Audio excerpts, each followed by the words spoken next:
The July 26th meeting of the Costa Mesa Sanitary District Board of Directors to order. And if you'd all please rise, face the flag, and join me in saluting our nation's flag. I pledge allegiance to the flag of the United States of America and to the republic for which it stands, one nation, under God, indivisible, with liberty and justice for all. Thank you. Vice President Ferryman. Bow your heads and Lord, give us the strength and the wisdom to make good decisions today, and God be with everyone in this room. Thank you. Thanks. Thank you. Madam Clerk, our roll call, please. Director Arthur Perry. Here. Assistant Secretary Robert Wooten. Here. Secretary Arlen Schaefer. Present. Vice President James Ferman. Present. And President Michael Schaefer. Here, thank you. Mr. Hodges, any late communications this evening? Oh, yes. You do? From Alan Burns, we have a late communication. That's right, I forgot. Yes, you should have received a resolution and an ordinance for consideration tonight, at least the outline of one. Yeah, I got one. You all have one? Yeah. So It's on the table for the public. Very good. is there a number that goes along with this, or you get that later? Rely on our district clerk to provide the correct number. It'll be assigned after. Okay. I'm sure it'll be correct if we're relying on the clerk, so thank you. Yeah. Any ceremonial matters or presentations this evening, anyone? Okay. Public comments, this is the time set aside for those in the audience wishing to make comments on items within our subject matter that are not on the agenda. The opportunity to speak. I have no cards, and seeing no one go forward, we will go to the consent calendar. Questions or any? Move for approval. Second. We have a motion and a second to approve the consent calendar. Any discussion? All those in favor? Aye. Opposed? Motion carries 5-0 to approve the consent calendar. Okay, that's going to take us right to item D. Public hearings are, I will now open the public hearing and ask for a presentation from our demographer. Alan, did you have comments before we do? With your permission, I wanted to give a brief overview since this is our fifth hearing, just make it a complete presentation. I promise to keep it brief. Oh, take your time.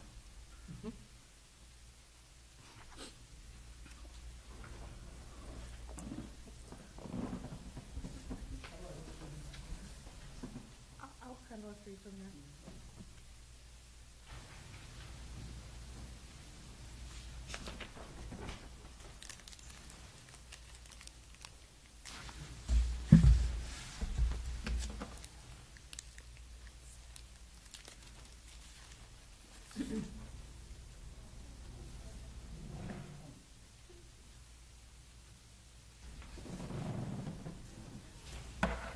With apologies, because you've heard this before, but in case somebody from the public is listening and it's their first time, if I could just go over the federal and state Voting Rights Acts to give a little preface on how we got here tonight. The federal law was adopted in 1965 to basically make sure that people weren't denied the right to vote based on account of race or color. It was amended in '82 to prohibit vote dilution. It used a totality of the circumstances test. California voting rights, by comparison, and that's the one we're dealing with tonight, made it easier and more liberal to successfully challenge.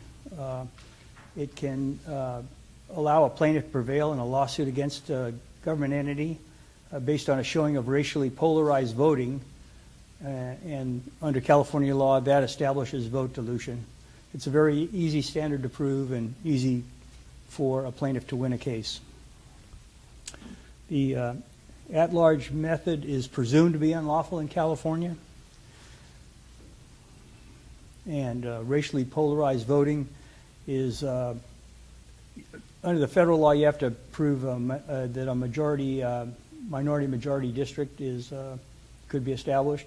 That's not required under California law. You need to only show racially polarized voting by showing that people of a protected group would vote differently than folks of other groups, the majority. And that alone establishes racially polarized voting, and if you have an at-large election system, that proves your case. It's just that simple. These are very expensive to fight, and we're basically set up to lose. Here's some shock value cases for you. It's a very difficult fight, and everything is, all the presumptions are against you in these cases. Deborah's going to explain more on the fairness and the percentages that you'll want to consider. I'll let her cover that because she does the better job of that. And as you know, we've received a challenge, and we have a safe harbor provision. We've been sent a letter by Mr. Schenkman, and we've implemented the safe harbor law, and that is that we've adopted a resolution of intention that we're going to study this issue and that we are going to consider going to districts or division voting. To do that, we were required to do 2 public hearings, and before the maps are drawn, 2 public hearings after, and then we have our hearing tonight to determine whether or not we adopt the ordinance. And we have also done a resolution that allows us to implement, without going to a public vote, to implement the by district procedure. So you have 2 items before you tonight, the resolution and the ordinance. And the ordinance has blanks for you to adopt the map that you determine is appropriate and to make other decisions. That's how the matter came before you tonight. And if we follow this procedure and you do determine to go to a by-division election, then we can limit the attorney's fees that the challenging plaintiff can recover, and basically it's capped at $32,000, but of course we can demand substantiation of any expenses they have, because these are a boilerplate type of an action that he's filing. That's it. Unless you have any questions, I'd like to turn it over to our demographer to explain the details of the matter. Now, I have just one quick question. You alluded to the provision that allows us to do this without taking it to a public vote. Yes. I've got a couple of questions from residents saying, the city went to a vote, why aren't you going to a vote? I'm not sure why the city didn't go to a vote. I'm not sure what the city did, but the special districts are specifically authorized to not go to a vote of the people. You couldn't possibly get to a vote of the people and do the safe harbor provision. There's not enough time. But in the old days, to go to this change your election system, you had to go to a vote of the people. Yeah. But then they adopted this law that says if you're doing this to correct perceived challenge under the Voting Rights Act, if you adopt the resolution saying that's what you're doing, you can skip going to the vote of the people. And that's how we got there. Good. And that'll be the resolution you deal with first saw before it, the yeah. ordinance. Thank you. Any other questions for Alan? Okay. Thank you. So again, as Alan recapped why we were doing this, the district received a letter in March 2018 and opted to enter the safe harbor process. So since receiving the letter, you have been collecting comments on the whole process itself, whether to undertake the process of the by-division elections, any part of the process, you've been collecting those comments. On May 8th, the board did take action to have a resolution to address the division elections and undertake the formal process. Hired the demographer, obviously, myself. On May 31st, held the first public hearing as a joint public hearing between the board and the CAC. And then also the second public hearing was held by the CAC. And these were the 2 public hearings that were held without any maps and really had the overview of the processes. On June 8th, that was the deadline to submit proposed maps from the public or anybody, really. And then on June 13th, all the proposed maps were posted online. And on June 20th, we had the first public hearing with maps, and that was hosted by the CAC. Last week was the 4th public hearing on July 18. It was a joint meeting between the board and the CAC, but it was really primarily the CAC making a recommendation to the board. And then today is the 5th public hearing at which it is expected that the board would be adopting an ordinance and selecting the final map. So today, again, any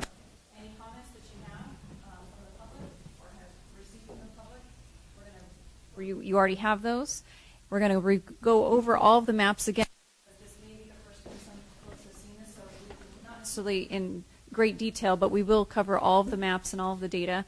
You do have in your packets and posted online all of the information on those maps and the demographic information that goes along with it. We're posted online and continue to be posted online.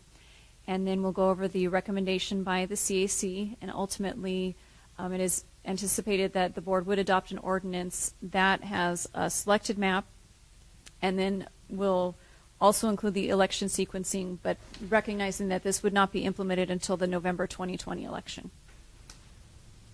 So we'll first start with the proposed sequencing of elections. Because we've passed the deadline for the Orange County Registrar of Voters, which really was at the beginning of July, 125 days before any election, that's the cutoff date. So the next time that is really eligible is the November 2020 election.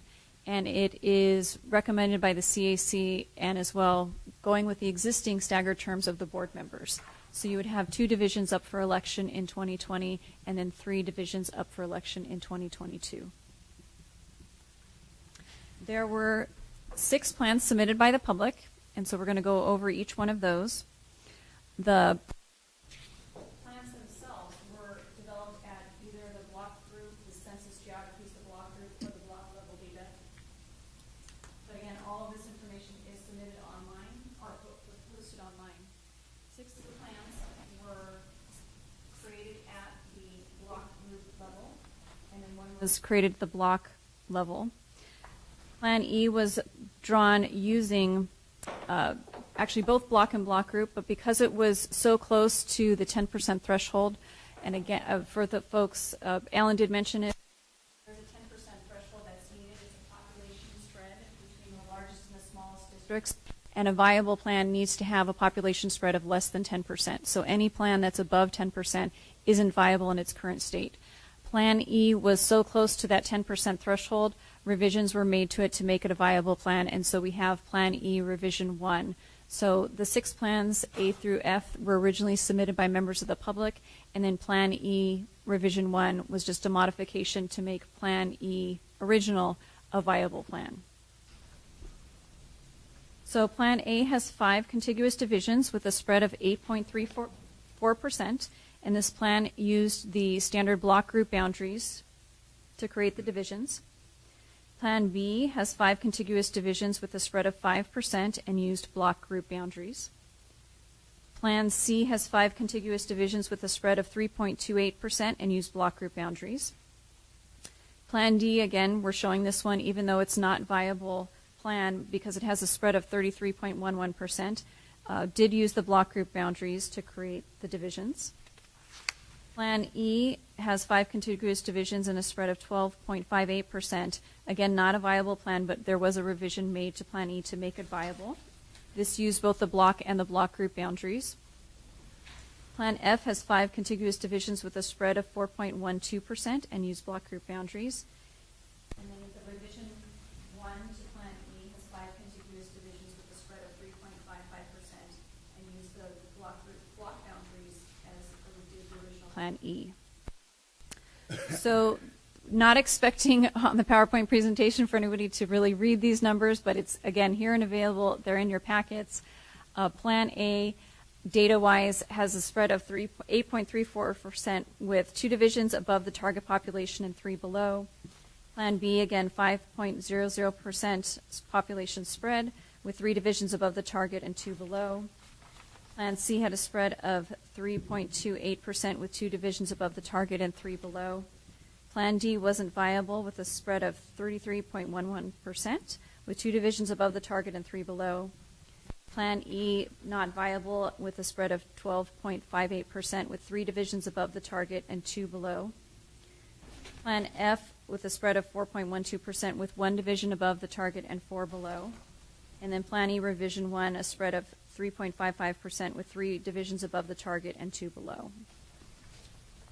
With the redistricting criteria, the viable plans need to have a population spread of under 10%, and then you can have additional factors that can be used to explain deviations with the target population.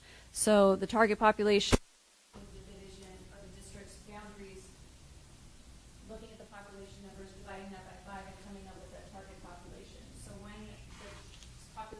spreads don't equal zero, you're looking at why that could be. And a lot of times, this is because of the spatial distribution of population. So you can look at topography, geography, what's called cohesiveness, continuity, integrity, and compactness of territory, communities of interest, topography and geography. Some of the examples are following natural or built features, following roads, major roads, freeways, rivers, hills, mountains, things like that. You can have communities of interest, so you can have folks that share common socioeconomic characteristics. They can have political interests that are shared. You can have special zones or communities that are neighborhoods, special districts or school districts. You can have school attendance boundaries. Sometimes there are special zones within a city or sub-areas. You can have an entertainment zone, the fairgrounds, a downtown or a college or historic district can also be used as communities of interest. So in a sense, it is very vague. But again, when you're drawing those boundaries, you may want to have different groupings within the district to create and define those division boundaries. So last week, the CAC came to a recommendation for the board. This was to sequence the elections with the existing staggered terms of the boards and recommended that the two divisions up for election, whatever map was selected, put them together into odds and evens. So if it's going to be 2, let's go with 2 and 4.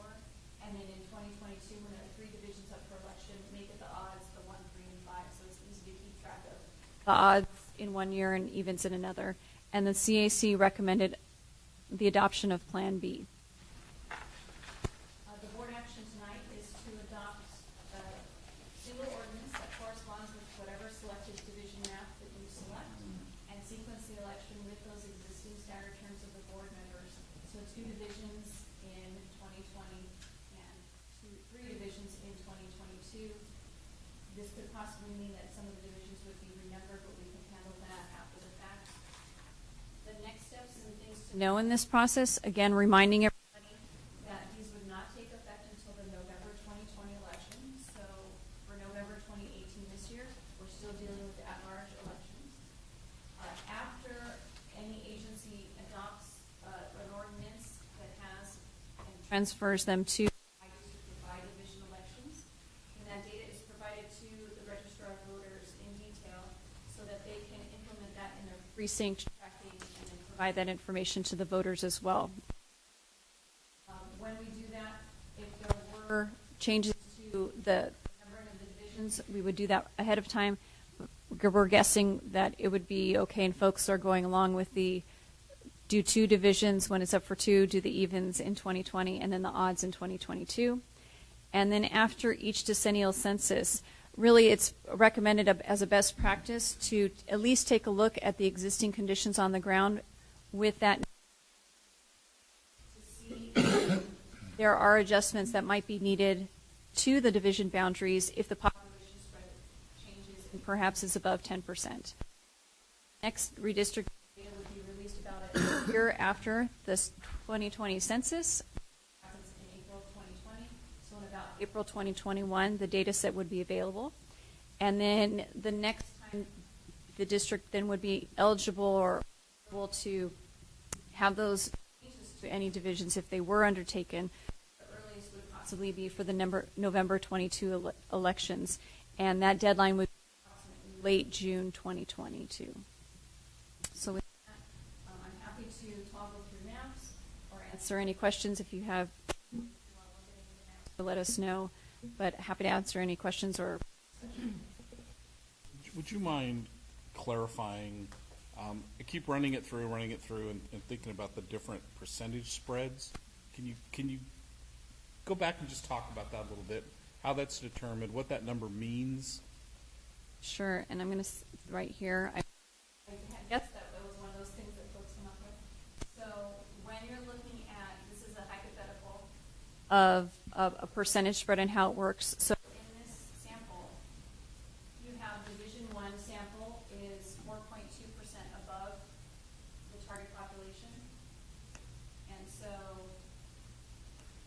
the second division here is where you have the population being 4% below the target population.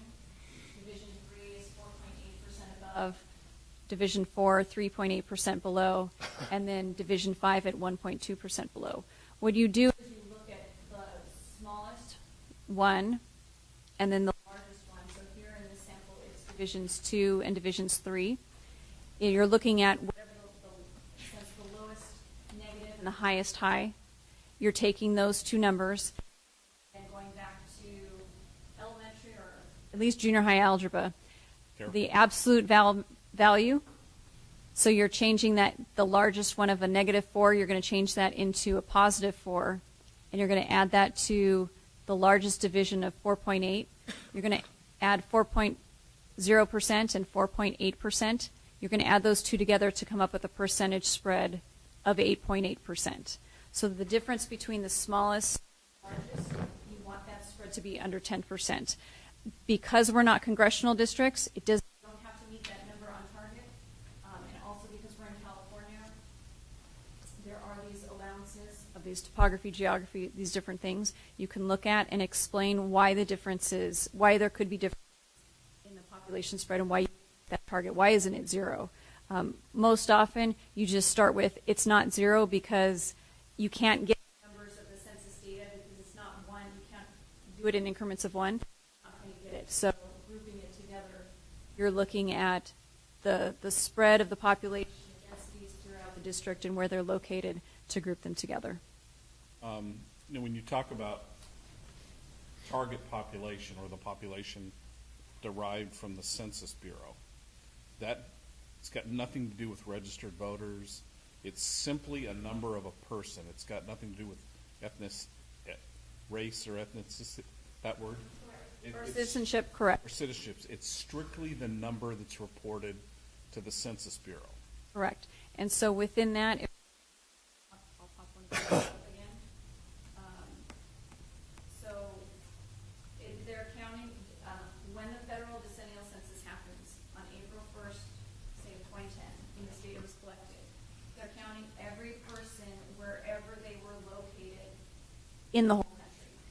So yes, they are counting people in the territories as well.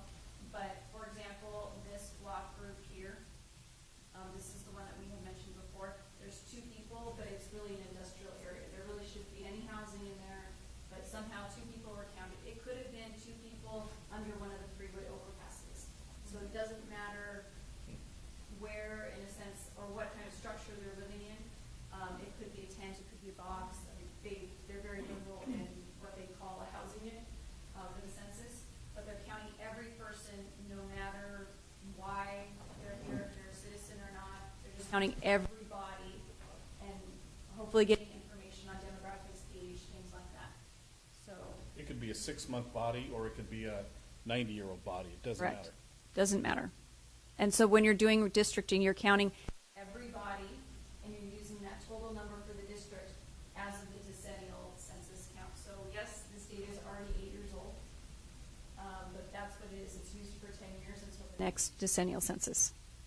One of my concerns that I had voiced at the last Citizens Advisory Committee was the fact that, and you've already talked about this, that the redoing of this in a couple of years, which boggles me that we have to do this before.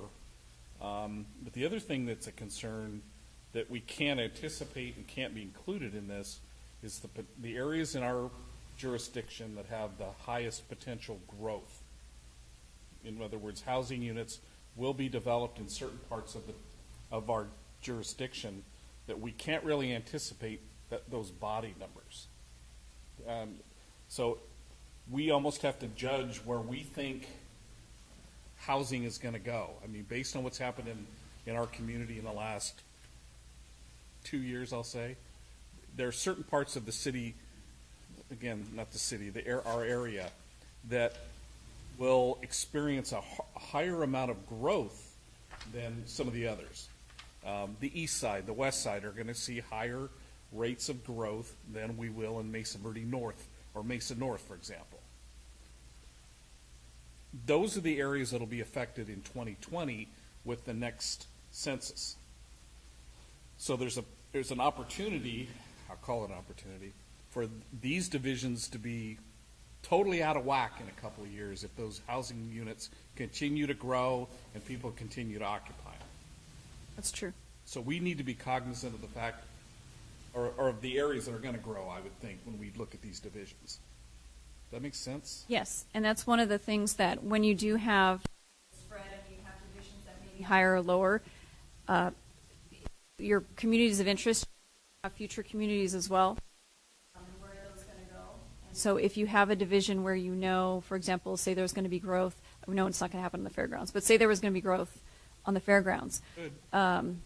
I know that's not going to happen, but still, if there was, wherever it was, or South Coast Plaza type of thing, if knowing that there were going to be 1,000 housing units that were going to be built there in the next even 5 years or 2 years, if Division 3 was low, then that's okay, because having it something, you're not going to hit it usually at zero in all the divisions. Even if you get one, you're not necessarily going to get all of them close to zero. So 3 was on the low side, but you knew that there was going to be growth there in the future. That's maybe one of the reasons. Okay, not so bad to have 3 be low.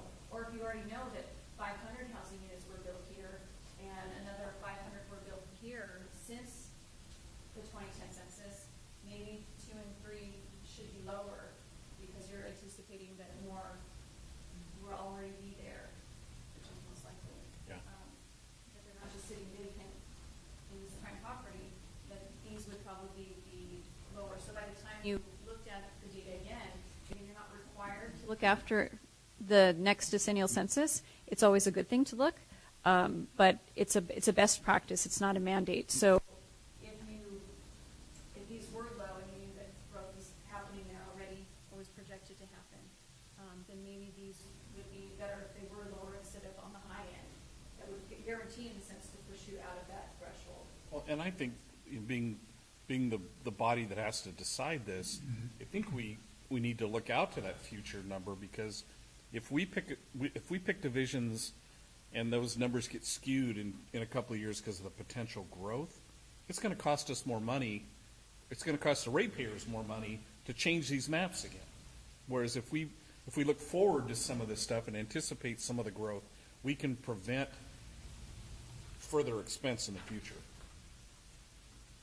True or false? Well, sure. You know, if you're already accounting for numbers that are on the ground already, I don't have a map with me, but yes, we do know where housing growth has happened since the last census. But again, if you know that there has been growth in specific areas, then they're going to. Just like I get. It's one of those things tonight. It's the heat. Must be the heat. So, knowing that, and then looking forward for the long term, it's not a bad thing to consider. Okay. Rob, let me pull the board, then I'll. Any questions from any of the? Everybody thought this was. Deborah, I was looking at the final districts that the city came up with, and I was amazed that there's 100% variation in voters in between a couple of the districts. So we won't know that data until after we make a choice, and then it goes to the registrar of voters, and then they can tell us how many actual voters are there. Right, so the data that's within the packets, and all of these different spreadsheets is data from 2010, so it's still point in time, 8 years ago data.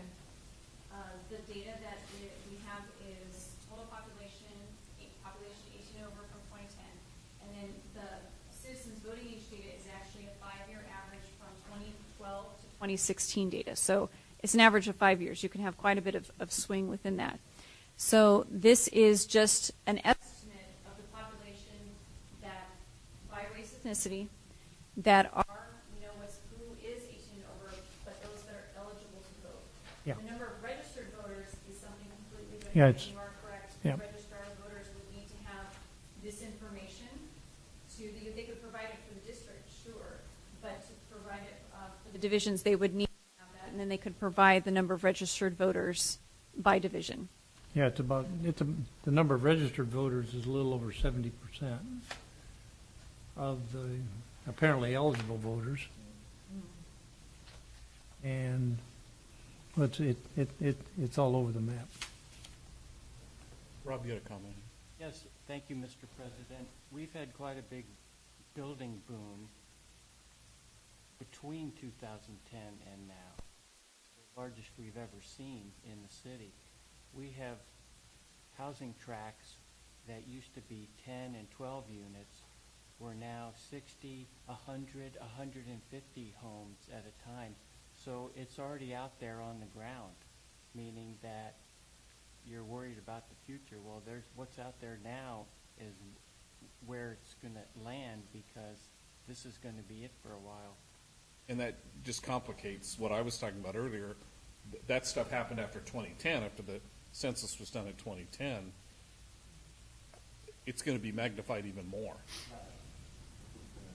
Okay. Any other questions from the board? Anyone from the public wishing to speak on this matter? I'll entertain that now. We'll close our portion of it. Members of the public? Jump up all at once. President Schaefer and members of the board, my name is Jim Mosier.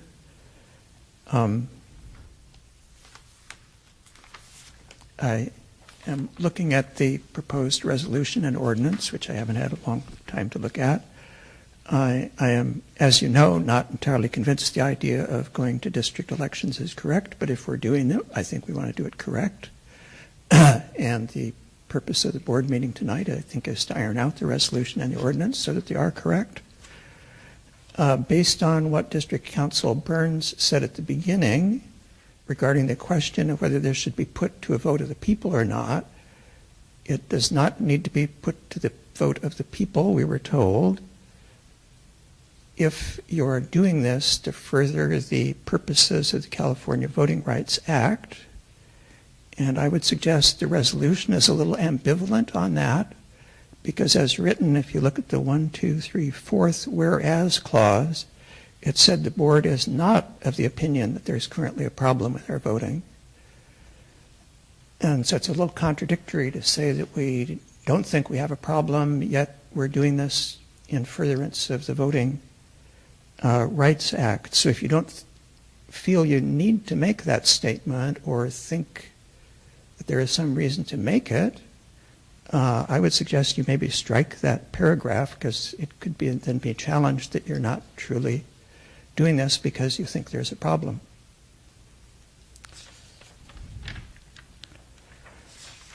And then looking at the ordinance itself,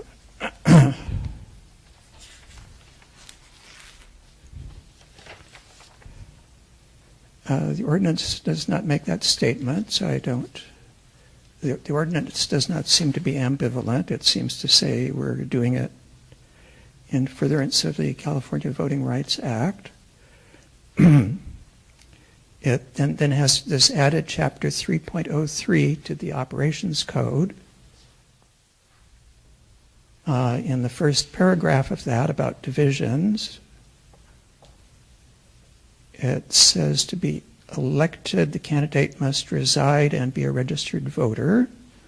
So I take it those are distinct things. And you could be one or the other, but not both.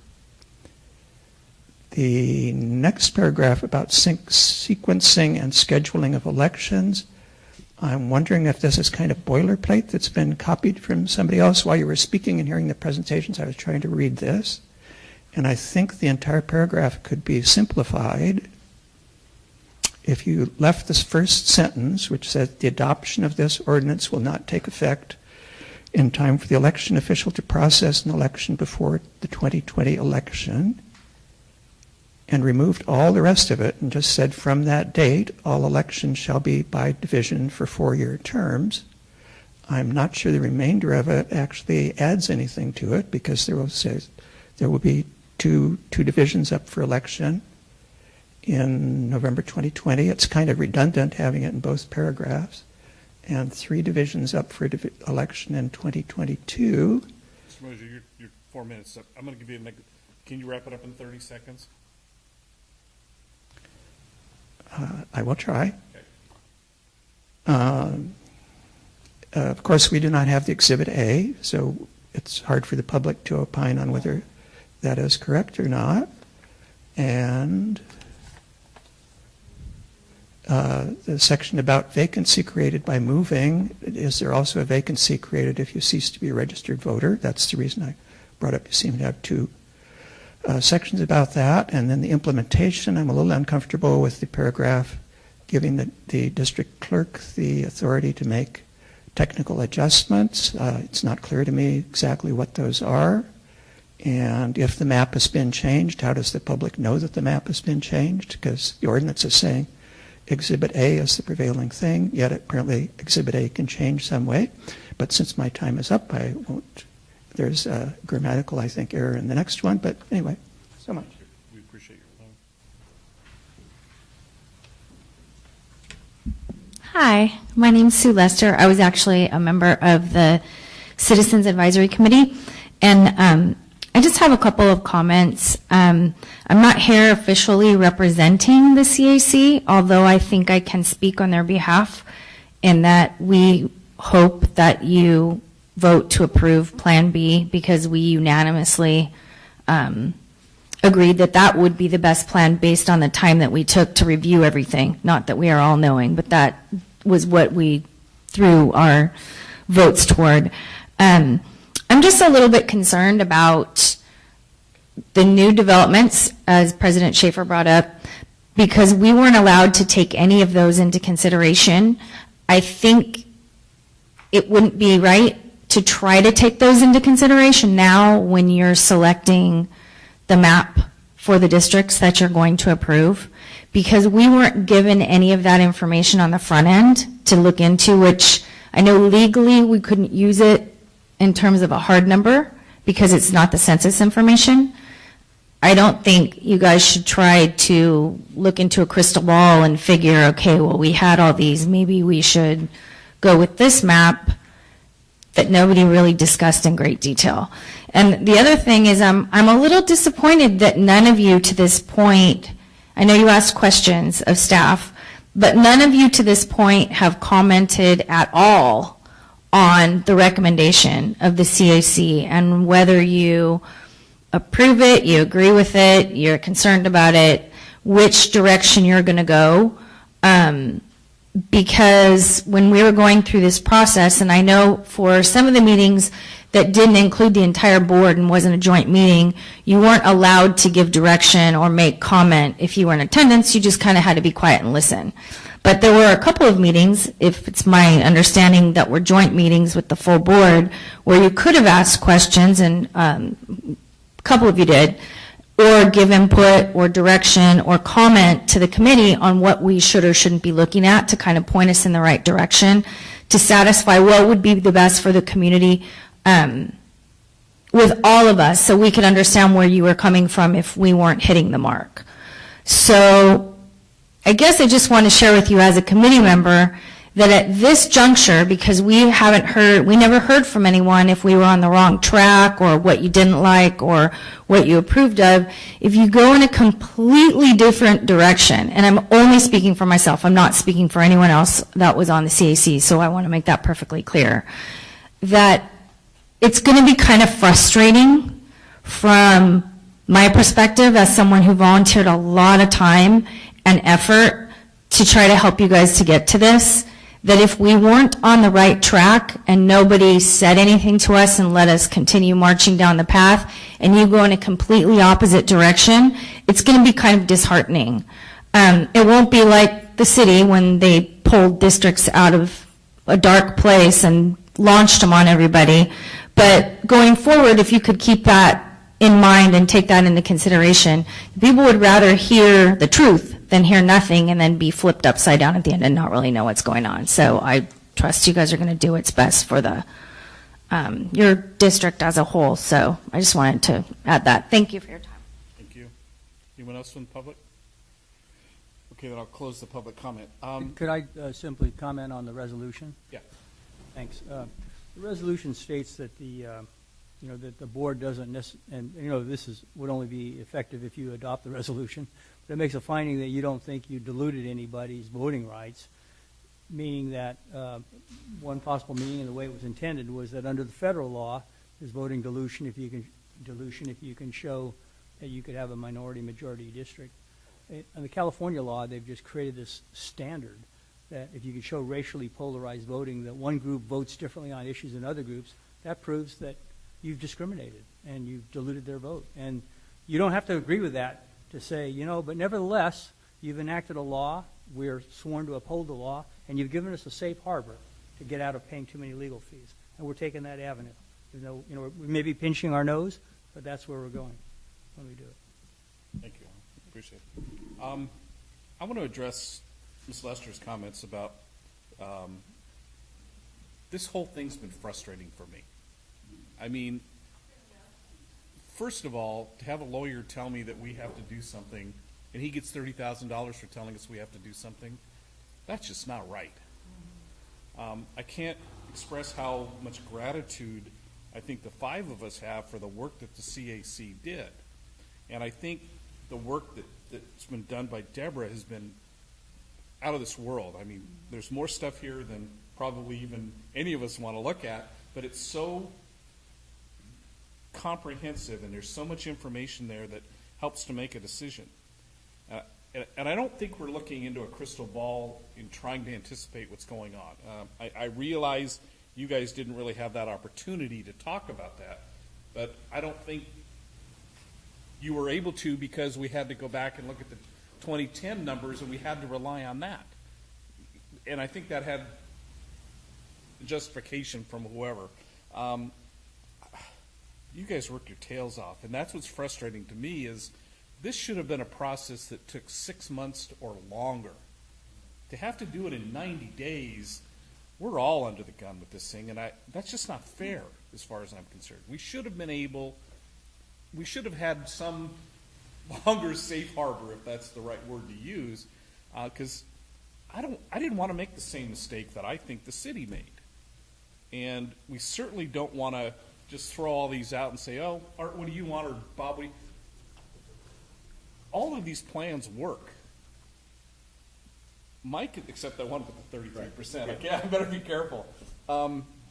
My biggest concern isn't just the future forecast of residents. My concern is that percentage spread, that population spread. I want to keep that as low as we can because I think that's where we get tested eventually is on that population spread. The only problem I have with Plan B is that it's not the lowest, and that's unfortunate. And the person who drew that map, I asked him about that. He said, well, he drew it that way. He drew Plan B because he didn't want to have neighbors being in a different division or people across the street being in a different division. I don't care where you put those numbers. Somebody's going to have a neighbor across the street or next door that's in a different. I don't know if you can absolutely do that number, especially with the way things are being built now. So my biggest concern is making sure that we have the lowest population spread, which will help with that future population spread. If we're really low now, if we're as low as we can be now, I think it's a benefit to everybody. Okay, so then if you're looking at those numbers, you're going to say, oh, well, then he must like option C, because it's got the lowest number. It's got the lowest population spread, if I'm not mistaken. Plan C doesn't work for me because Division 5 on that one, I think there's some potential problems of keeping it that contained. That's big. And I see some problems, I think, on Plan C in Division 3.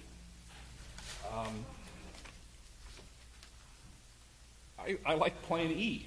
I think Plan E with the most workable, lowest population spread, and looking at the way those divisions are drawn up, I think it accommodates what I perceive as that future population growth. So I'm in favor of Plan E, Revision 1. Can I make a comment? Yes. I think Sue's got a good point. We are not going to do what the city did, because I went to those workshops, and when I left the workshops, I said to myself, they're going to do what they're going to do, no matter what the citizens say. That's why we left it upon your group to come up with 5 or 6 maps for us to look at. We didn't make up our own map. You guys presented, the citizens presented these to us. And that's one of those, I'm not really in favor of the one that you guys selected either.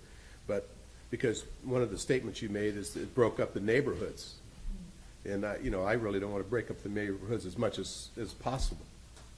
So I'm not sure what direction we'll go, because we haven't really talked about which ones we're preferring. But I'm really happy with the work the committee did. And I hope they continue working with us, because we need your assistance. It was invaluable, totally invaluable. Bob? Well, I went through the process of the last couple of days, trying to figure out the ranking of the various plans. And Plan E came up, I had 14 points, Plan B 16 points, Plan C 17 points. Plan A and Plan F, Plan A and Plan F are substantially below that. So my choice will be between Plan B, C, and E. Either revision? Pardon? Plan E, the revision? Revision. Yes. No, that's the only one we could work on. Yeah, the other one's kind of out of the picture, right, Deborah? The original Plan E? Yeah. I just want to say that I went to all the meetings that the Citizens Committee had, and I really appreciated all that they did. In fact, I was really shocked that we came up with so many different plans, because that was pretty hard to do in that length of time. And so I thought it was good that we had a lot to choose from, and I thought that we all educated ourselves, whether it be the committee or us, what really took place with our district and what there was available as far as percentage and so forth. And I think you did a great job on what you did with the selection of all this. But looking at it, I never really got excited over B, because I feel really strong about the part that the neighborhoods not be broken up. And I like the E, because the one thing that it just seemed like it balanced out, people would be happier with it. And with the elections and with everything that took place, because they're used to all this goes on in our life. So, that was my opinion. Timeline we were on this thing, to reiterate, we've already mentioned that, but was ridiculous, I thought. It was, having been a novice in analyzing this kind of information, I haven't had that experience before. It was intimidating to us, or at least to me it was. I don't know about you guys, but and coupled with the fact that we weren't allowed to say, give you input on a lot of occasions. So you got that working against you too, and it's trying to make a decision with your hands tied behind your back. Now we're on the advent of picking one, and it's hurry up and wait. So it's frustrating for us too. Yeah, I have one other comment. Yeah.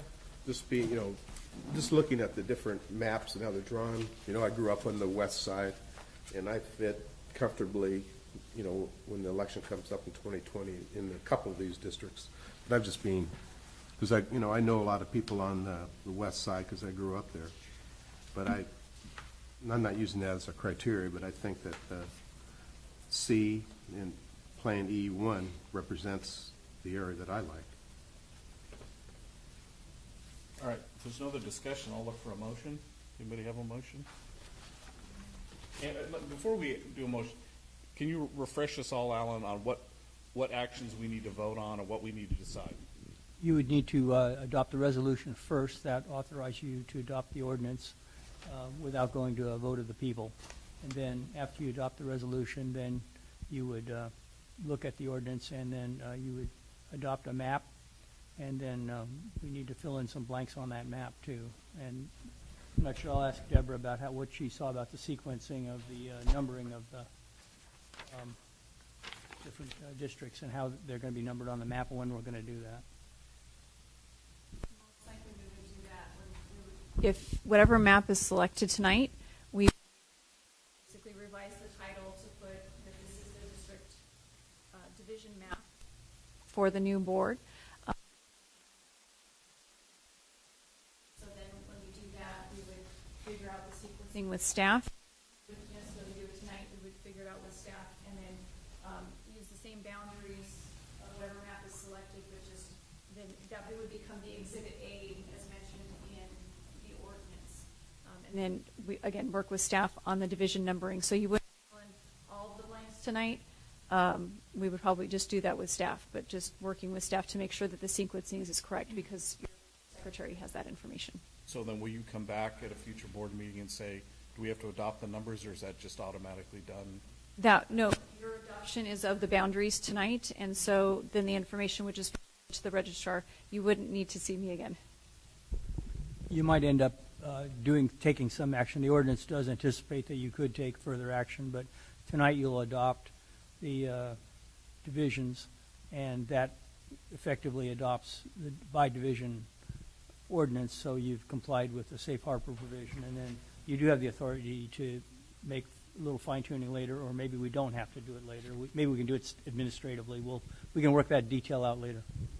I'll move for the approval of the red. Okay. I was just saying, if you wanted to do the sequencing with the numbers 2 and 4, as described by the CAC recommendation, having 2 divisions up for election, having that be division 2 and 4, 3 and 5 in 22, 2 and 3 divisions up for election, the map that is selected, we can, that's what I'm saying, the boundaries would stay the same, but the numbering of the actual divisions, we would work with the secretary to make sure that That could be done later, though. yeah. So again, you're focusing on the boundaries tonight, not necessarily the division numbering, but on the map itself, because the numbers of the data don't change, just because a division number changes. But if you did agree with the CAC recommendation of having 2 divisions up for election and numbering those, the evens in 2020 and then the odds in 2022, that can be done and inserted into the ordinance tonight. Yeah, I just wanted to move for the resolution number, if you have a resolution number. We don't have that tonight, but we're going to approve the resolution. Just need to approve the resolution. I move the resolution. I'll second the motion. Okay, so the first action is to approve the resolution giving us authority to pick a map, essentially, right? Without a vote of the people. Without a vote of the people. Implement the provisions of the California Voting Rights Act. Okay. Is that okay? Yes. So we have a motion by Secretary Schaefer and a second by Director Perry. Yes. Any discussion? Call for the question. All those in favor? Aye. Opposed? So the adoption of the resolution passes 5-0. Next action. We have a motion on a map. All right, seeing nobody jump up, I will move approval of Plan E Revision 1 as a division maps for the Costa Mesa Sanitary District moving forward. I'll second. Motion by Schaefer, second by Schaefer, spelled wrong. All those, any discussion? And that would, Mr. President, that would be with the, those divisions listed in the Including the blanks. CAC Yeah. recommendations of the. And then staff will, division- yeah. staff will affix those to the district map. Right. Thank you. Thank you. Okay, any other discussion? All those in favor? Aye. Opposed? That motion carries 5-0. Okay, so we're done with that work? Let's move to, we're done with the public hearing. So let's move to the general manager's report. Steve, I think you're providing those items. Yes, thank you, Mr. President. The first 2 items, I'll defer to Gina. She'll be giving the report. Gina? Okay, thank you, President Schaefer and members of the board. Item 1 is a contribution request that we received from the Newport Mesa Schools Foundation to support their annual State of the Schools breakfast on October 2nd. It's going to be at 7 a.m. at Corona Del Mar High School. And they didn't indicate a suggested sponsorship amount, so they're asking that we choose between a $500, $1,000, or $2,500 sponsorship. Last year, the board approved a $1,000 sponsorship, for which we received 6 tickets to the event, and we had our name and logo in the program, as well as on the foundation's website and on their welcome signs. We also provided a goodie bag item. We gave them some lip balm with messaging to promote our alkaline battery recycling program. And there are some photos of where our logo was displayed that are attached to the staff report if you wanted to take a look at that. As with any sponsorship request, the board must determine the purpose that the district is trying to serve by contributing, and also describe how the sponsorship would advance the district's purpose. So staff is recommending a $1,000 sponsorship to advance the district's purpose by creating district visibility, strengthening our relationship with the Newport Mesa Unified School District, and also, once again, using a goodie bag item to promote our alkaline battery recycling program. And that's all I have. I'm happy to answer any questions. Any questions for Gina on that? I like the idea of the VIP parking, because when we went to the one in Newport, we had to scramble for parking. Really? Yeah. You know, that was awful. But I guess they're going to have signed parking. Well, I would recommend whoever the 4 people are that they carpool and go together. Yeah, true. Because there's no room there. That school is impacted. I just have one other question. Did we give $2,500 last year, or did we give $1,000 last year? We gave $1,000 last year. Because last year you said we had 6 seats last year. Yeah, they changed what they offer for each sponsorship level. So I think this one... This says 4 tickets this time. Yeah, it's 4 tickets this time. Was the staff happy with our public outreach? I would say so. It was myself and Nalani that attended, and they had our logo everywhere around the event, and I think they mentioned us in the presentation as well. Yeah, I would probably like to attend if we approve this. Your choice to go. Well, I think it's important that we've gone so forward with the battery recycling program that this is a good opportunity to reinforce that with the school district. Can we try to include Corona Del Mar and their junior high in the program? I mean, it's out of the city, but do we accept schools out of the city? We have not in the past. I think we accepted Newport Heights because they are in our district, but I don't think Corona Del Mar is in our district. Corona Del Mar is in the district, but some students are. Some students attend Corona Del Mar that live in our district, live in Costa Mesa. That's the only thing. So I don't know if that's a criteria for us or not.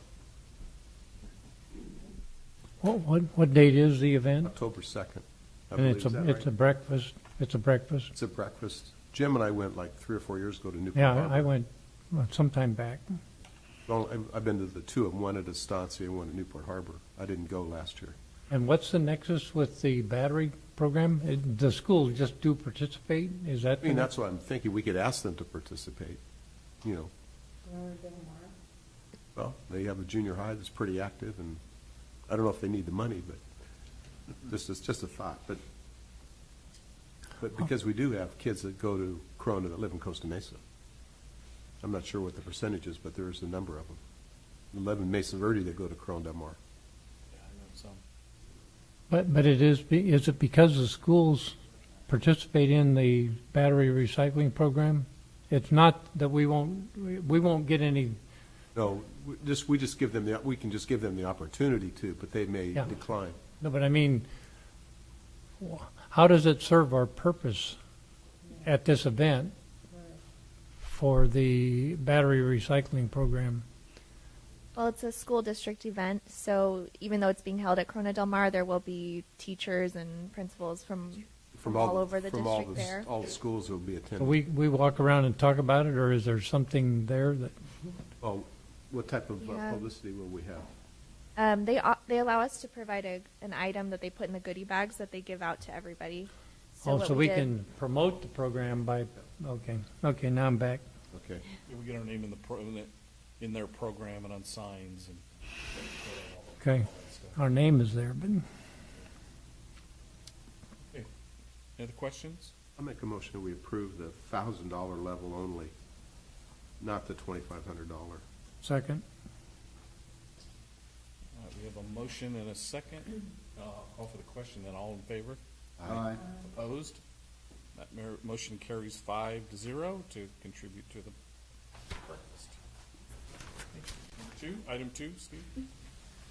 Thank you, Mr. President. Again, that's going to be Gina. Okay, so item 2 is another contribution application that was submitted this time by the Estancia and T. Winkle Schools Foundation to support their annual gala that they're hosting on October 6th. They are requesting a bronze sponsorship of $500, which would include 2 tickets to the event, a half-page ad in the event program, and visibility on their website and all of their promotional materials. The district sponsored this event at the $500 level last year, and the sponsorship included the same features last year. The foundation provides grants to promote student achievement, including purchase of equipment like computers and creating enrichment programs. And so for item 2, staff is recommending contributing $500 again this year in order to create district visibility and to utilize that half-page advertisement in the program to also promote our alkaline battery recycling program. I'm up. For approval. Second. Because I could see that it was successful last year. And it's something that's right in the neighborhood here. My voice is. I'm gonna abstain because of my relationship with Estancia, if that's okay. I'll second it. Motion by Schaefer, second by Uten. Discussion? All those in favor? Aye. Opposed? Motion carries 4-0 with 1 abstention, Director Perry. Okay. Item 3. Thank you, Mr. President. This item is an update for the 5-year strategic plan that the board adopted in 2015. We are approximately 60% through that 5-year plan, and we've met 27 of our 48 goals, which is also approximately 60%. And I will entertain any questions you guys may have. Any questions on the report? I think one of the questions Bob always has is developing strategies for 75% waste diversion. How are we doing on that? So that's going to come up in the next item. Our diversion rate's still hovering around 61%, but as you'll see, our organics has been plummeting over the last 7 months. And obviously we haven't had much rain. So we're definitely going to have to keep an eye on that, over the next quarter. But yeah, we're hovering right around the same percentage. 61. Does that include Orange Coast College? Yes, right. Gina? Gina, I have a question. you're being paged. It includes OCC, right? It includes OCC. When it is complete, the 5-year plan, are we going to be able to meet on it and talk about it just to see where we're at? You mean after the 5 years is up? Oh, definitely. What year are we in? We're in fiscal year 19, but we're in No, calendar what year year of the 18. strategic plan? It's like the second or third. It's the third. It would be the third out of 5. Okay, so next year we need to start making plans to have a strategic plan, because it's going to take some work, I think. Because that But, would be good to just see where we're prioritized, we'll see where we're at. Well, with the new contract being signed, I think Mr. Rufford's noticed he's going to be trying to reach closer to that 75% with their diversion, so we'll see. Okay, thank you for the report. We'll go to the budget review. Thanks again. I'm going to be quick on this one just for 2 reasons. First reason is the numbers aren't final. We still have our auditors that won't be done with the report until October, and at that time they will be here and they will give you a full update on where we ended at the end of the fiscal year. These numbers that you're seeing are where we stand right now, and we believe they're pretty accurate. And they do pretty much mirror what we went over for the third quarter. I think we're just $3,000 difference on solid waste, but again, we're about $275,000 under budget. It sounds like a good thing, but as you guys well know, we've been subsidizing the solid waste fund. But again, at least we're 275 under budget. The key thing to look at there is in the last 7 months, like I mentioned before, the organics has been going down. It's been down 12% in the fourth quarter, and it's gone down each of the last 7 months. And then the other thing that came up in solid waste through the auditors is we did have $50,000 budgeted for rent, and it's going to reflect as if we came in $50,000 under budget. It's kind of an on-paper savings because it's just a movement of money between funds.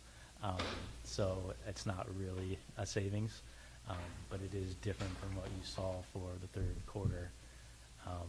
And as far as wastewater is concerned, we're $800,000 under budget. We're doing really well there. Nothing significant other than the master plan. The sewer master plan will be carried over, and that was a big budget item that we didn't get to. And then a couple capital projects. The solar panel for this building is still in the process. We will finish it next fiscal year, as well as the ADA for the front door.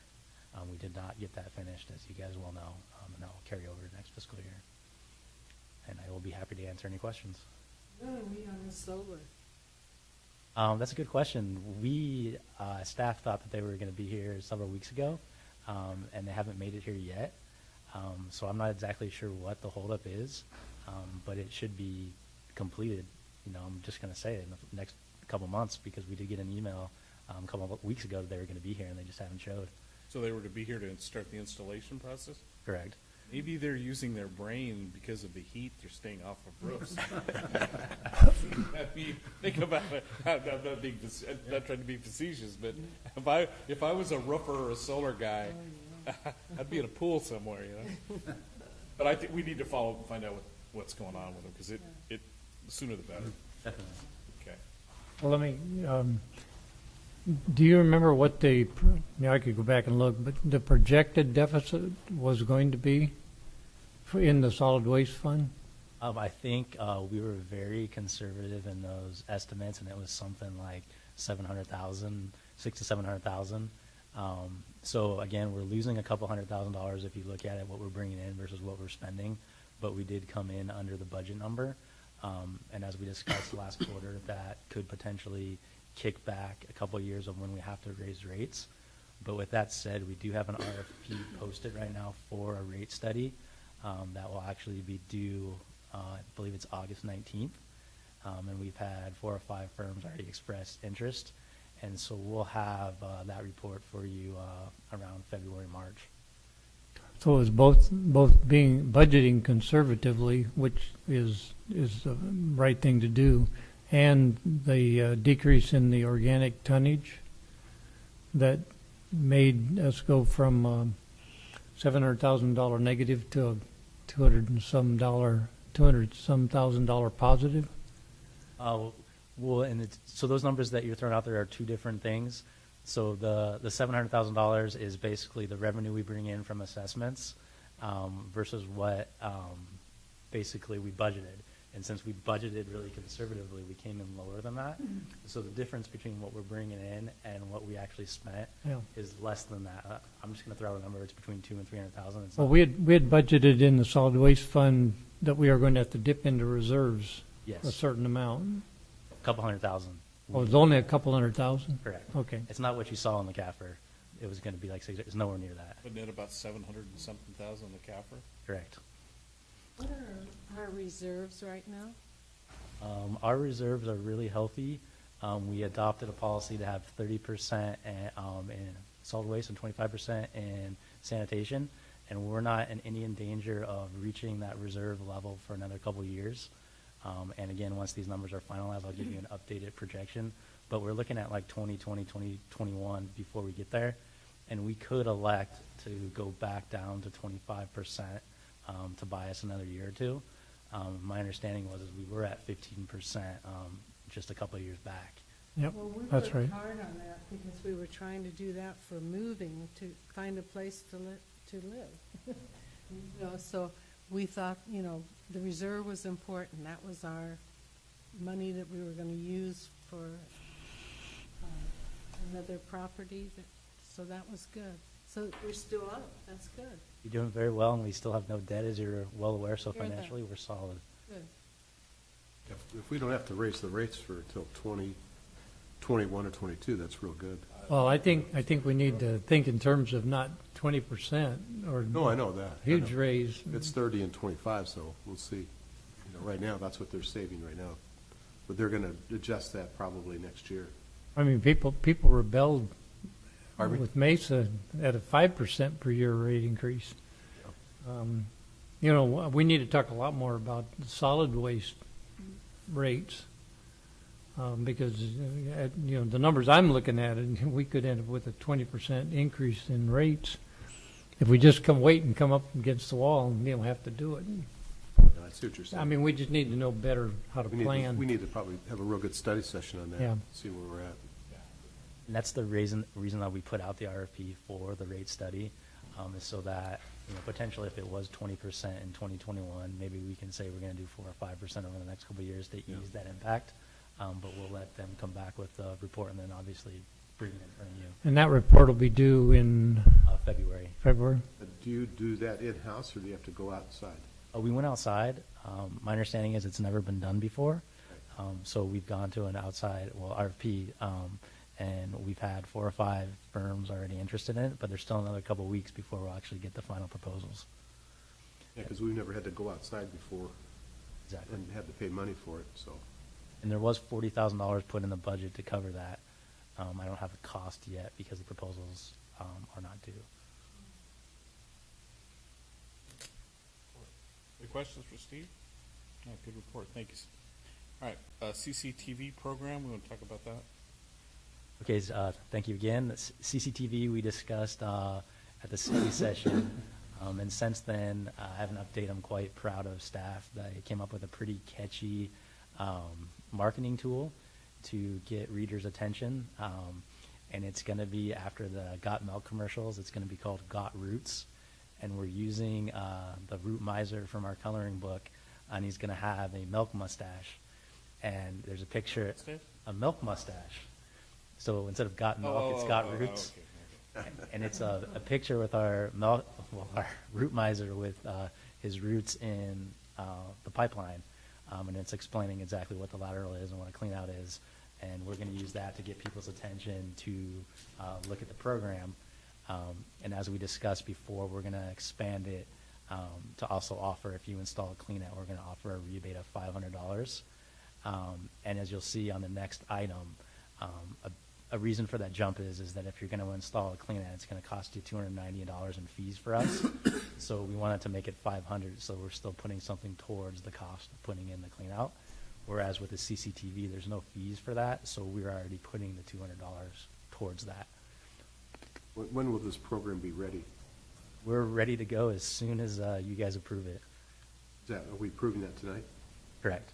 Because I was just thinking that we still have some things at the concerts in the park, and we have the fish fry coming up, that we could be giving this information out. Yeah, we already have the drawing done, and we already have our fees structure set up and everything ready to go on the web. I just didn't want to post it until you guys approved it. As part of the recommendation, including your cartoon, going to a rebate program. Correct. Where the work is done and the ratepayer comes back to us with proof that they've done it, and we give them the $250 or $500. I like that idea. I think that'll resonate with a lot of people. Did you have any luck talking to CR&R about putting anything on the trucks? That is an option that we can do. What we did research in great detail is the door hangers, because CR&R is going to share half the cost. Okay. Or at least they offer to. But even so, it's going to be about $3,000 to deliver to about 20,000 households. And if they were to split the cost, that's $1,500. Whereas if we did the mailers with Mesa Water, it would be like $600. So there's a significant cost difference. So we didn't put that as part of the recommendations, but we can definitely throw that in if you guys want to go that direction. Based on the history up until a couple of weeks ago with Mesa Water, cooperative piece like that, I think, would be really beneficial to both agencies. So if we can look at that and get the details on it, I think it's a good idea. I just thought on the trucks, it kind of, what I'd recommend if we can get something on the trucks is your picture of your route miser or some, you know what I mean? It's going to be good. The kids are going to see it on the trucks. Yeah. Yeah, and that picture's only been seen by a couple of us so far. We just got it yesterday. So, yeah, it hasn't been out there at all, so it will be a surprise. Just got it. We haven't seen it. Where is it? Come on. It doesn't have color yet. It's just a drawing. In that water bill, you can have a two-sided, two-sided information. And that's exactly what we discussed. It's going to be like a postcard where the front's going to be our picture to get their attention. Well, it's got to be a certain size. Correct. I mean, because we do that with the fish fry. It has to be a certain size, right, Bob? Basically envelope size. But one side will just be a picture where the other side will have all the information. You're right. I would check with Mesa on their policy. Right. There are some prohibitions about what they'll do. They have to have it on there in cooperation or participation with Mesa Water. It's part of the deal if they mail them out, but, Okay. just a thought. So you should talk to them first. Bob deals Yeah. with them all the time. Well, there may be, I would just ask for their policy or look their policy up. I think that's a real good idea. So tonight, Steve, you're asking for us to approve the recommendations then? Is that what you're asking for? Correct. I'll move for approval of the recommendations. I'll second it. And to amend it to include your new program as well, because it's not in here. The cartoon guy. It's just part of the marketing campaign. Okay. So it doesn't have to be a separate item. Okay. All right, so we have a motion and a second to approve the recommendations from staff. All those in favor? Aye. Opposed? Go to work. It's approved 5-0. Thank you. Okay, plan check and inspection fees. Thank you once again. This is an item that we discussed at a study session back in May. Rob and his staff, as well as our front staff, have worked diligently and going through the historical cost of what it costs us to perform a service versus what we're charging. The last time we did a fee study was in 2010, and as you guys are well aware, we've had a lot of position changes, a lot of title changes, and we've developed a numerous amount of efficiencies. So resulting from that, we've had 6 fees that are going to go down and 5 that are going to go up. And we've added one new fee, which I'll refer to as a food service fee, or as you'll see in the documentation, is for a grease interceptor. And the reason why we're adding that fee is because we didn't feel it was appropriate to allocate that cost throughout the rest of the fees, because a smaller percentage of people actually are a food service entry and have a grease interceptor, so that fee should only apply to people that are getting that service, and that's the reason for the additional fee. We did send our study to the BIA back in May via mail, and I followed up via email, and they don't have any comments for us, so we're set to go with your approval. Can you explain what that proposed amount, I mean, it's $350, but what does that get you?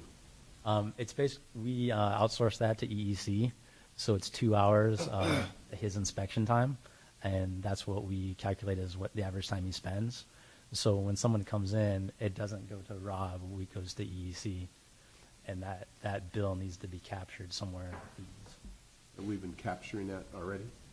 It was allocated out through overhead, and so it was basically anybody who was paying a fee was eating that cost, and we didn't feel that was appropriate.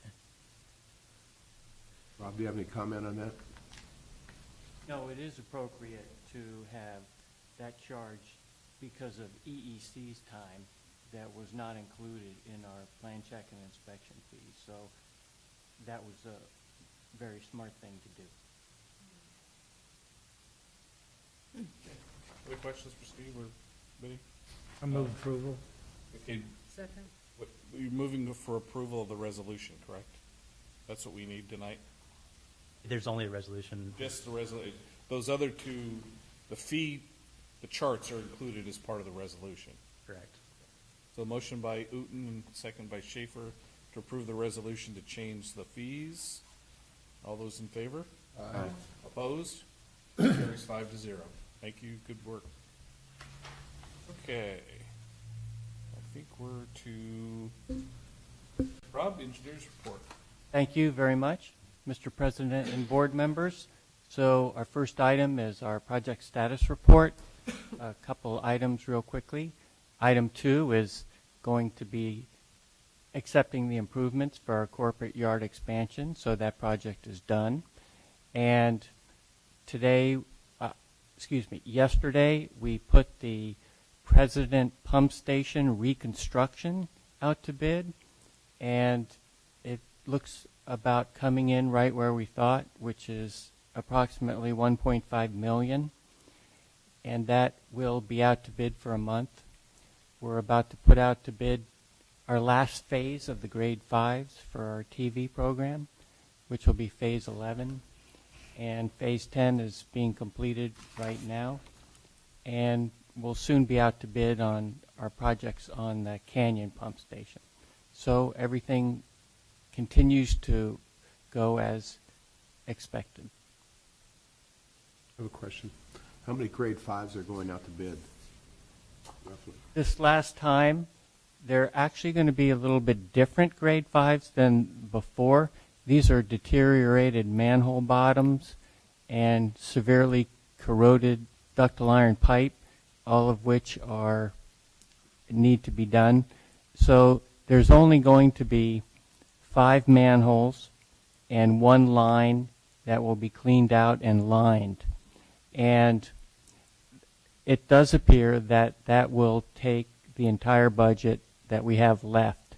So we had some other things that are going to wait, like some excavate and repair. We'll save those for the next time. But this will probably be our last phase under this amount of funding. And then we'll relook at it next time we adopt more projects. Do you think we need to wait that long to do those? To do the additional ones? We're fine. Those are stable conditions that are just not perfect, but they also look stable. So we're fine with them. What do you estimate the cost of those might be? The ones that'll be out to bid in phase 11? No, the ones that we're not putting out to bid. Those are probably between $7,000 and $10,000 each. And how many are there? We have 2 of them right now, but there might be other ones that will be showing up when we do some searching and reports in the database that we're receiving right now from ProPipe. So we try to do all the projects with the same kind of work so that there's not a variety of contractors on the project. The one that's going out for phase 11 will actually be a coating contractor who puts pump station coatings in, lining sewer lines, coating in manhole interiors, etc.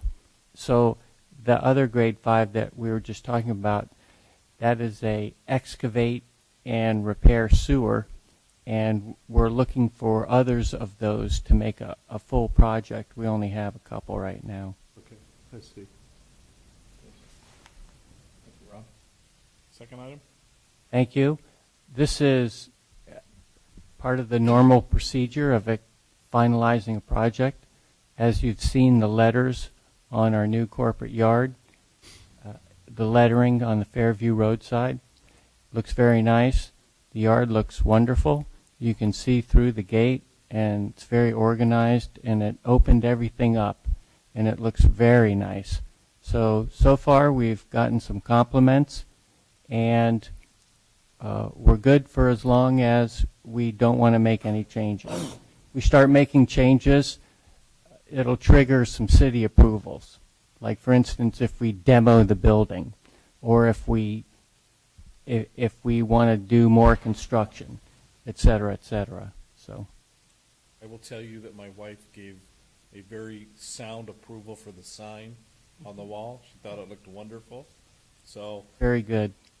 I'll pass it out to you. That made me more nervous than anything else. My wife's approval? Well, if that sign turns out bad, I might as well head south. It looks great. I mean, everything looks really good over there. So looking for board action on the items that are in the recommendation.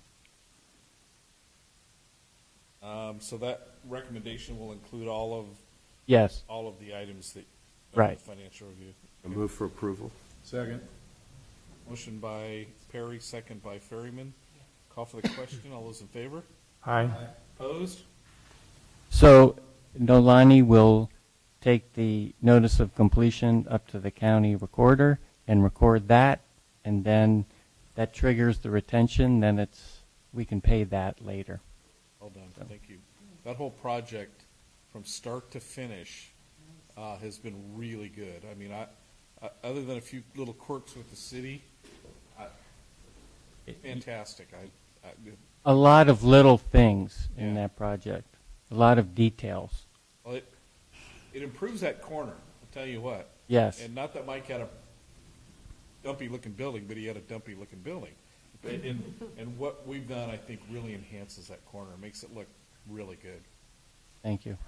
I was standing there when the lady who provided the sign was waiting for the city inspector to come out and give the approval. I was astounded that the city had to approve that sign. Under the sign ordinance. Yeah. They had to have a separate permit, inspection, and approval. With that cost, never mind. I don't want it. Thank you. Thanks, Rob. Mark, treasurer's report, please. Thanks, Mr. President, board members. Two items this evening. The first one is your quarterly review of the investment report for the month of June. As of June 30th, the portfolio was earning 1.676% and had a duration of about 1 3/4 years. Year to date for the fiscal year ended June 30, 2018, the portfolio earned 1.529%, which was more than budget. May not cash be more than budget because we had a lot of cash going out the door this past fiscal year. At June 30, we have approximately 37% of the portfolio that matures within 1 year, and that's important right now as we're in our period of no revenue for the next several months. Just a quick look at the market. The Fed continues to be upbeat about the economy, and they do anticipate making continued further gradual rate hikes over the balance of the year. They do have increasing concerns from their business contacts regarding trade, but they haven't yet seen any significant signs that there's been an impact yet. The Bipartisan Budget Act of 2018 did increase federal discretionary spending caps for both 2018 and 2019 by about $296 billion, but the additional federal spending hasn't yet to start. There hasn't been any real big additional expenditures that have incurred. In June, retail sales were flat. Housing starts slid about 12% month over month. And the Fed's targeting that core personal consumption expenditures, which are one component of inflation, they're targeting that to be 2% for the balance of 2018 and 2.1% for 2019. This is an action item, so with that, I'm available for any questions you may have. Concern about the trade issues, is that prompted by the tariff issues and tariff items that are coming forward from the president? Yeah, that's correct. So, all right, any questions, other questions for Mark on that? I'll move approval. Thank you. Second. Motion by Uten, second by Perry. All those in favor? Aye. Opposed? Motion carries 5-0. Thank you, Mark. Item 2. Thank you, Mr. President. The second item is the Statement of Investment Policy for fiscal year 2018-2019. Just as a reminder, the investment function is the responsibility of the board, and the board does have the ability to be able to delegate that investment function for a period of 1 year only. The government code related to the investment policy does not require boards to adopt an investment policy for a year, but we think it's a good practice that we bring it to you once a year, you take a look at it, and then review and approve that policy. What's included in the packet this evening is a resolution that would adopt the statement of investment policy and would delegate the investment function to the treasurer for a period of 1 year. We also included a red line version of the policy so you could see what the changes were from last year's policy year over year, as well as a clean version, which is one that would be considered for adoption.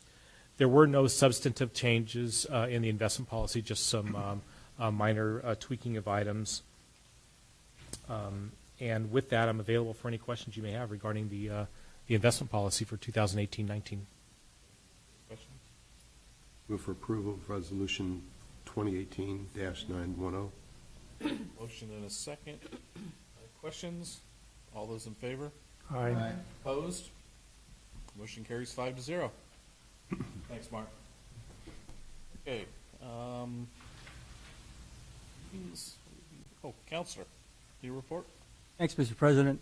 Just a couple of items. I sent you a couple of memos last month about two interesting legal matters. One is the President Trump case, the Knight case, and it's a cautionary tale about using social media. We all know that under the San Jose case that if we use our private emails to discuss public business, that can become public and subject to a Public Records Act. In the Knight case, President Trump obviously has been using the Real Donald tweet account to conduct, first he started with his personal business, but then he started negotiating with foreign leaders and using it to disseminate policy statements of the administration. And the court found that, first of all, the National Archives found it was a public record and he had to retain those from his private account. And then secondly, this court found that his use of social media created a public forum, even though it was a limited public forum, and because it was an interactive public forum, that he could not bar people who are critical of him from criticizing him on his email account, his Twitter account.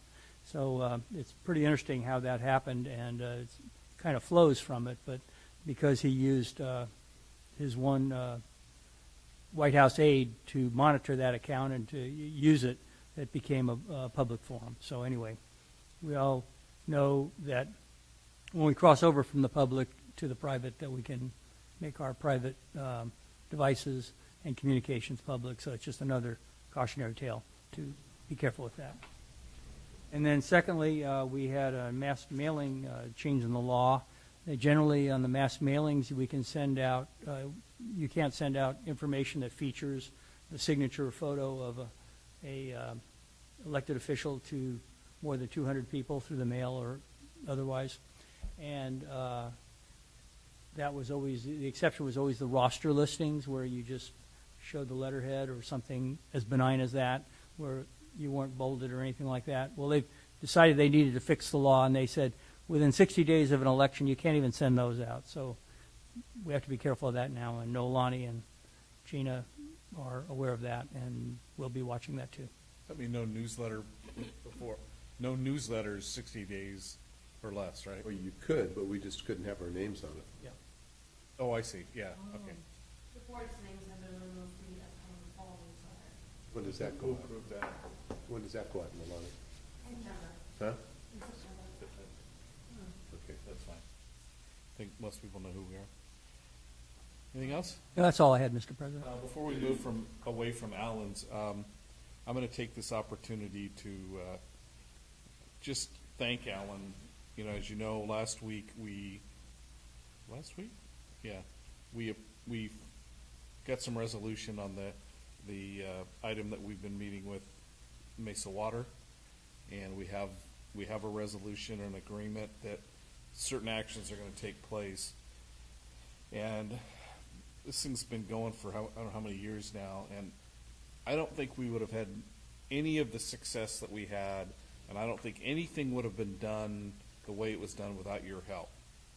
And I know going into the courtroom and all the things that we did, I felt completely comfortable because of your advice and your counsel to us, and I just want to publicly thank you for the work that you did.